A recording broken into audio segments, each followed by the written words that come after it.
ఢిల్లీలో విద్యార్థులపై విరిగిన లాఠీకి హైదరాబాద్లో విద్యార్థులు కదం తొక్కారు. న్యాయం కావాలి అని గర్జిస్తున్నారు. న్యాయం అంటే ఏం కావాలి, అన్యాయానికి వ్యతిరేకంగా ఏ న్యాయం కావాలి అనేటువంటి దానిపై విద్యార్థుల మనోగతాన్ని తెలుసుకుందాం. ఇప్పుడు మనతో పాటు స్టూడెంట్ సిద్రా ఉన్నారు. Hyderabad Osmania university arts college ఎదురుగా భారతదేశ సంవిధానాన్ని, భారతదేశ రాజ్యాంగాన్ని పట్టుకొని తను న్యాయం కావాలని చెప్పి కోరుతున్నారు. తను ఏం కోరుకుంటున్నటువంటి దానిపై ఇన్ డీటెయిల్ గా చర్చిద్దాం. సిద్రా, ఏంటి మీ డిమాండ్ ఏంటి? అసలు ఢిల్లీలో ఆల్రెడీ అక్కడ విద్యార్థులు కదం తొక్కుతున్నారు, గర్జిస్తున్నారు, వాళ్ళపై లాఠీ విరిగింది. మళ్ళీ మీరు ఇప్పుడు హైదరాబాద్ లో ఇక్కడ మీరు గర్జిస్తున్నారు. ఏంటి మీ డిమాండ్ ఏంటి అసలు? ఒకటే డిమాండ్ ఉందండి. విద్యార్థుల పట్ల వాళ్ళు ప్రవర్తించిన తీరు, పోలీసులు ప్రవర్తించిన తీరు చాలా అన్యాయం. అసలు అంత అనవసరమైన చర్య ఎందుకు చేశారో అర్థం కావట్లేదు. ఇది ఒక స్వతంత్ర భారతదేశం, మాకు ఒక రాజ్యాంగం ఉంది. ఆ రాజ్యాంగాన్ని మాత్రం మేము గౌరవిస్తాము.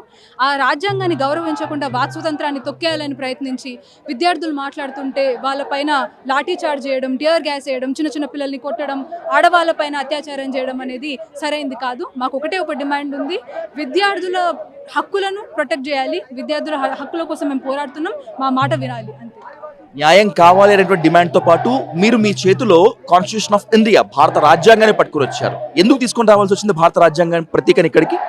భారత రాజ్యాంగంలో మనకు ఒకటి ఏం చెప్తుందంటే, మనం ఒక సెక్యులర్ స్టేట్ అంటది, డెమోక్రటిక్ స్టేట్ అంటది. అంబేద్కర్ గారు చాలా కష్టపడి రాసిన రాజ్యాంగం ఇది. కానీ ఈ రాజ్యాంగాన్ని ఎవరు పడితే వారికి నచ్చినట్టుగా అమెండ్మెంట్స్ చేసుకుంటూ దాన్ని గౌరవించకుండా వెళ్తున్నారు.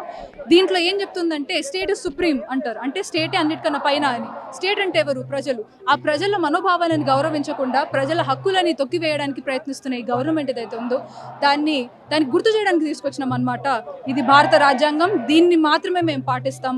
ఎటువంటి మతపరమైనవి కావచ్చు, లేకపోతే సొంత ప్రయోజనాలకు సంబంధించినవి మాకు అనవసరం. మాకు భారత రాజ్యాంగం హక్కు కల్పించింది, చదువుకునే హక్కు మాకుంది, మేము చదువుకుంటాం.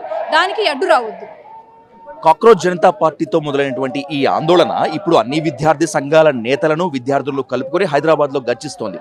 కాక్రోచ్ జనతా పార్టీ సక్సెస్ అయింది అనుకోవాలా, లేకపోతే గవర్నమెంట్ సక్సెస్ అయింది అనుకోవాలా? ఇది సిజేపీ వర్సెస్ బీజేపీగా అందరూ చూస్తున్నారు. అసలు దానికి సంబంధం లేదు. సిజేపీ ఒక లీడర్షిప్ తీసుకుంది అంతవరకు. ఇప్పుడు గవర్నమెంట్ గెలిచిందని నాకు ఎక్కడ అనిపించట్లేదు. లాఠీ చార్జ్ చేసినంత మాత్రాన, ప్రజలను అంచివేసినంత మాత్రాన ప్రభుత్వం గెలవదు. ప్రభుత్వం ఎప్పుడు గెలుస్తుందంటే విద్యార్థుల మాట విన్నప్పుడు, మా డిమాండ్స్ని ఫుల్ఫిల్ చేసినప్పుడు ప్రభుత్వం గెలుస్తుంది. ఆ ప్రభుత్వం గెలవాలనే కోరుకుంటున్నాం మేము. ఎందుకంటే మనమందరం, మనల్ని రక్షించే ప్రభుత్వం కదా అది. మనతో పాటు నడవాలి. అది మనకి వ్యతిరేకంగా నడవడం ఏంది? నిన్న ఢిల్లీలో ఉమెన్ స్టూడెంట్స్ పైన ఎస్పెషల్ గా పోలీసులు చేసినటువంటి మాలిస్టేషన్, ఆ విజువల్స్ కనిపించాయి. లాఠీలతో ఎక్కడ పడితే అక్కడ కొట్టడము, అసభ్యంగా తాగటము, అలాగే గేలి చేయటము, ఈవ్టీజింగ్ చేయటం, ఇదంతా కూడా కనిపిస్తుంది. రక్షక భటులే ఈ విధంగా చేయటం పైన మీ స్పందన? అదే అంటున్నాం కదా, by the people for the people అనే మన సొసైటీ ఏదైతే ఉందో, అసలు మనం రక్షించాల్సిన పోలీసులే మన మీద దాడి చేయడం ఏంది? ఏం చేసినారని దాడి చేస్తారు? ఉగ్రవాదులం మేము కాదు కదా, విద్యార్థులం. కలం పట్టుకుని వచ్చినాం, మేము పోరాడడానికి వచ్చినాం. మాకంటూ ఒకటే ఒక ఎజెండా ఉంది. ఆ ఎజెండా నెరవేర్చుకోవడానికి వచ్చినాం. దానికి వాళ్ళు అసలు అట్లా ప్రవర్తించడం ఏంది? మహిళలు, వృద్ధులు, పిల్లలు ఎవడు అసలు చూడకుండా ఎందుకు అట్లాంటి బిహేవియర్ చేసినారు నాకు అర్థమైతే లేదు. వాళ్ళని మన రక్షక భటులు అనడం కావచ్చు, లేకపోతే మన ప్రొటెక్టర్స్ అనడం అవ్వచ్చు. ఎట్లా ప్రొటెక్ట్ చేస్తున్నారో అయితే మాకు అనిపించట్లేదు. అది ఢిల్లీ విజువల్స్ మొత్తం అంతా చూసాం. పోలీసులు లాఠీలతో మహిళల ప్రైవేట్ పార్ట్స్ పైన దాడి చేసినటువంటి ఘటన చాలా దుర్మార్గంగా వివరిస్తున్నటువంటి ఘటన. అయినా కూడా మీరు ఎక్కడ వెనక్కి తగ్గడం లేదు, ఇంకా ఉద్యమంలో ముందుకు వెళ్తున్నారు. ఏం కావాలి అసలు మీకు? చాలా సింపుల్ అండి. యాక్చువల్లీ అంత హింస అవసరమా అనుకుంటారు ఎవరైనా నార్మల్గా మీకు చెప్తే. ఒక ఎడ్యుకేషన్ సిస్టమ్ దేంట్లో అయితే కరప్షన్ లేదో, దేంట్లో అయితే అందరికీ చదువుకునే హక్కు దొరుకుతుందో, దేంట్లో అయితే పేపర్ లీకులు జరగవో, ఇటువంటి డిమాండ్స్ తోటి ఈ మూవ్మెంట్ మొదలైంది. కానీ అది కూడా వాళ్ళు ఒప్పుకోవడానికి వాళ్ళ బీజేపీ ప్రభుత్వం ఎంత నిరాకరిస్తుందో మనం చూడగలుగుతాము. ధర్మేంద్ర ప్రధాన్ రాజీనామా చేయాలి. ఆయన కార్యకాలంలో ఈ సంవత్సరం 22 కంటే ఎక్కువ మంది నీట్ విద్యార్థులు ఆత్మహత్య చేసుకొని చనిపోయినప్పుడు దాని అర్థం ఏంటి? ఆయన ఒక మోరల్ రెస్పాన్సిబిలిటీగా రిజైన్ చేయాలి. కానీ ఆయన చేయట్లేదు. దానికి వెనక కారణం ఆయనకైనా గద్దె వదులుకోవాలని లేదు. ఆ పార్టీ కూడా ఆయనని డిఫెండ్ చేసుకోవడానికి ఈ దేశ భవిష్యత్తు అయిన వేలాది మంది పిల్లలపై లాఠీలు, టియర్ గ్యాస్లు వేయటం, మీరు అన్నట్టుగా ఆడవాళ్లపై మగ పోలీస్ వాళ్ళు దాడి చేయటం, ఇవన్నీ జరుగుతున్నాయి. అంటే క్లియర్గా ఇవాళ మనకు తెలుస్తుంది అనమాట, మన హక్కుల కోసం మనమే పోరాడాలి. వాళ్ళు ఎంత అణిచివేత చేస్తే అంత మనం ప్రతిఘటించాల్సిన అవసరం ఉంది. ఎందుకంటే మనం గమ్మున కూర్చున్నా కూడా మన హక్కులు ఎనీవే మనకి దక్కట్లేదు. మన ఫ్యూచర్ రేతో ఎనీవే వాళ్ళు చెలగాటం చేస్తున్నారు, మన విద్యని వాళ్ళు అమ్మేసుకుంటున్నారు. అట్లాంటప్పుడు రోడ్ల మీదకి వచ్చి ఇది మా హక్కు, మా ప్రాథమిక హక్కు మేము తీసుకునేంత వరకు ఆగము అని చెప్పడమే అవసరం. అందుకని ఇవాళ ఈ నిరసన ప్రదర్శన హైదరాబాద్లో కూడా జరుగుతుంది. మీరు చూడండి, వాళ్ళ దేశ నలుమూలల విద్యార్థులు రోడ్ల మీదకి వచ్చి ఢిల్లీలో ఏం జరుగుతుందో అది ప్రతి చోట దాని రియాక్షన్లో దాని ఎక్స్టెన్షన్గా మనం చూడగలుగుతున్నాం. 25 మంది విద్యార్థులు ఆత్మహత్య చేసుకొని చనిపోయారు.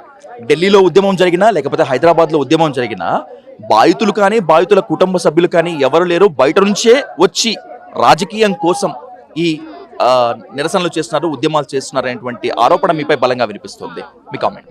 So first of all NEET మీరు ఎన్నో న్యూస్ ఛానల్స్లో తీసుకొని చూడొచ్చు. నీట్ విద్యార్థులు ఎంతమంది మాట్లాడుతున్నారు, నీట్ బాధితులు ఎవరైతే ఆత్మహత్యలు చేసుకున్న వాళ్ళ అమ్మ నాన్నలు కూడా జంతర్ మంతర్ చేరి మరీ మాట్లాడుతున్నారు. పైగా ఇంకొకటి నా ప్రశ్న ఏంటంటే, ఇదేవి లైన్లండి మీరు గీసినవి? విద్యార్థుల పోరాటం విద్యార్థులు చేయాలి, దాంట్లో నీట్ పోరాటం నీట్ వాళ్ళు చేయాలి. నీట్ ఆత్మహత్యలు అయిపోయిన తర్వాత వాళ్ళ కుటుంబాల పోరాటం వాళ్ళే చేసుకోవాలి. అంటే ఎవరు మిగులుతారు మరి? ప్రతి ఒక్కళ్ళది వాళ్ళ యూనిక్ ఇష్యూ అని చెప్పేసుకొని వేరే వాళ్ళు ఎందుకు పోరాడుతున్నారని అడుగుతారు కదా. అందుకే కార్మిక ఉద్యమాల్లో విద్యార్థులు వెళ్ళి వాళ్ళ సంఘీభావం తెలిపిన ప్రతిసారి ఇట్లాంటి కుట్ర పన్నడానికి ట్రై చేస్తారు. విద్యార్థులు బయట నుంచి వెళ్ళారు, ఇప్పుడు ఈ మూవ్మెంట్లోకి సిటిజన్స్ బయట నుంచి వస్తున్నారు. ఎందుకు రాకూడదు? మనం అందరం సొసైటీలో మెంబర్స్గా ఉన్నప్పుడు మనందరం కలిసి పోరాటంలో తప్పేముంది? మనం అందరం సంఘీభావం ఒక్కొక్కరికి తెలుపుకోవడం, సపోర్ట్ చేసుకోవడంలో తప్పేముంది? ఇది మా ప్రశ్న. నిన్న మీ పైన లాఠీలు విరిగాయి, మీ రక్తం కళ్ళ చూశారు ఢిల్లీ పోలీసులు. చెప్పుకోలేని విధంగా చెప్పరాని చోట తాకుతూ నానా ఇబ్బందులు పెట్టారు. ఈరోజు అదే పోలీసులకి పూలిచి నిరసన తెలిపారు, బిస్కెట్లు పంచారు, వాటర్ ప్యాకెట్లు పంచారు. ఇక్కడ కూడా హైదరాబాద్లో అదే పోలీసులకి బిస్కెట్లు ఇస్తున్నారు, అలాగే వాటర్ ప్యాకెట్లు కూడా ఇస్తున్నారు. దీనంతా బట్టి చూసుకుంటే మీకు వాళ్ళ మీద ఎలాంటి కోపం ఏం లేదా, లేకపోతే ఇదొక రకమైన నిరసన? శ్రీజ, అంటే ఒక్క ఉద్యమంలో కూడా ఎన్నో రకాల మంది, ఎన్నో రకాల భావజాలాలు ఉన్న మంది ఉంటారు. నా పర్సనల్ ఒపీనియన్ నేను చెప్పుకోవాలంటే, వాళ్ళకి పూలు ఇవ్వటం కానీ, వాళ్ళకి థ్యాంక్స్ చెప్పడం కానీ నా వంతు నేను చేసేది కాదు. ఎందుకంటే వాళ్ళ డ్యూటీ మనల్ని ప్రొటెక్ట్ చేయడం. వాళ్ళు లాఠీలు కొట్టలేదు అని మనం థ్యాంక్ యూ చెప్పడం మరి నాకైతే కొంచెం విచిత్రంగా అనిపిస్తుంది. వాళ్ళు మనల్ని రక్షించాల్సిన వాళ్ళు, సరే మనకి హాని కలిగించలేదు అనుకొని మనం థ్యాంక్ యూ చెప్పడం నాకైతే కరెక్ట్ అనిపించదు. సో అండ్ పర్టికులర్గా ఢిల్లీలో వాళ్ళు లాఠీచార్జ్ చేసిన తర్వాత మనం అర్థం చేసుకోవాలి కదా, ఎవరు మనతో పాటు నిలబడుతున్నారు, ఎవరు మనకు వ్యతిరేకంగా పనిచేస్తున్నారని. మీరు ఆలోచించండి, ఎంత మానవత్వాన్ని మీరు వదిలేసుకొని వస్తే కానీ మీరు అట్లా అమానుషంగా అంతమంది పిల్లలపై దాడి చేయగలుగుతారు. చివరిగా చెప్పండి, మీ డిమాండ్ ఏంటి? ఎంతవరకు మీ ఉద్యమం కొనసాగుతూ ఉంటుంది? ఈ డిమాండ్ మేమైతే ధర్మేంద్ర ప్రధాన్ రాజీనామాతో పాటుగా ఎన్టీఏ నేషనల్ టెస్ట్ ఏజెన్సీ ఏదైతే ఉందో అది రద్దయ్యేంత వరకు ఆపే ప్రసక్తే లేదు. ఎందుకంటే ఇవి రెండు చాలా బేసిక్ డిమాండ్స్. ఇవి రెండు జస్ట్ ఎగ్జామ్స్లో జరుగుతున్న కరప్షన్ గురించి డిమాండ్స్, ఎంటైర్ ఎడ్యుకేషన్ సిస్టమ్ గురించి కూడా కాదు. సో ఈ రెండు డిమాండ్స్ లేకుండా అయితే ఈ మూవ్మెంట్ ఆగదు అని అనిపిస్తుంది. ఎందుకంటే ఇంకొక దారి లేదు. ఇంత అవినీతి జరుగుతున్నప్పుడు పరీక్షల్లో విద్యార్థుల దగ్గర ఇంకొక దారి లేదు. లాఠీ చార్జీలు చేయండి, మా రక్తం కళ్ళ చూడండి, ఇంకా అవసరమైతే అరెస్టులు చేయండి, మమ్మల్ని జైళ్లలో తోసేయండి. మా నినాదం ఒకటే, మా ఆశయం ఒకటే, నీట్ పేపర్ లీకేజ్కి సంబంధించిన నిందితులకు కఠిన శిక్ష పట్టాం. అప్పటి వరకు మా ఉద్యమం మెట్టి పరిస్థితుల్లో కూడా ఆపేది లేదంటున్నారు ఇక్కడ కథ తొక్కుతున్నటువంటి విద్యార్థులు. కెమెరా పర్సన్ భానుతో విజయసాధు, ఉస్మానియా యూనివర్సిటీ నుంచి.